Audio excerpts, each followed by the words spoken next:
Hello friend, আজ সরস্বতী পুজোর দ্বিতীয় দিন। আজকে তো দধিকর্মা হয়, সবাই জানে। হ্যাঁ, দই খই খাওয়ার দিন। সাথে সাথে আজকে কিন্তু ষষ্ঠীও আছে। তো আজকে ষষ্ঠীটা হলো শীতল ষষ্ঠী, কেউ আবার গোটা ষষ্ঠীও বলে থাকে।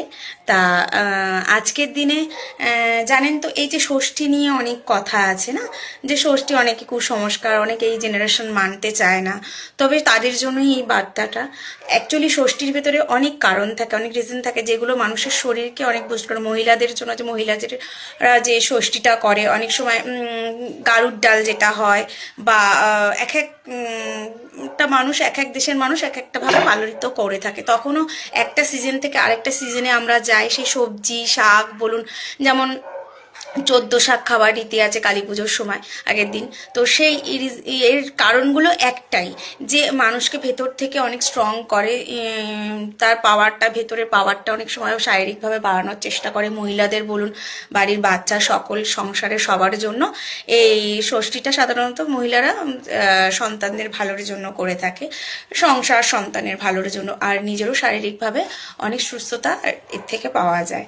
তো এইগুলোর পেছনে একটাই কারণ, অনেক সবজি ডাল যেগুলো আমাদের শরীরকে অনেক স্ট্রং বানায়।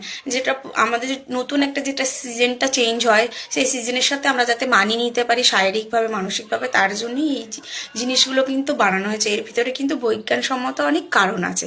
তাই এইগুলো নেক্সট জেনারেশন অনেক কিছুই খেতে চায় না, মানতে চায় না, কুসংস্কার। হেন এটা কুসংস্কার নয়, এটা সিজন নেচারের সাথে যাতে আমরা মানিয়ে নিতে পারি, শারীরিকভাবে যাতে আমরা সুস্থ থাকি, সেইভাবে কিন্তু এই জিনিসগুলো পরম্পরা চলে এসছে। কিন্তু আজকের দিনে মানুষ এগুলো মানতে চায় না, কিন্তু মানলে শরীর অনেক ভালো থাকে, মনও অনেক শুদ্ধ থাকে।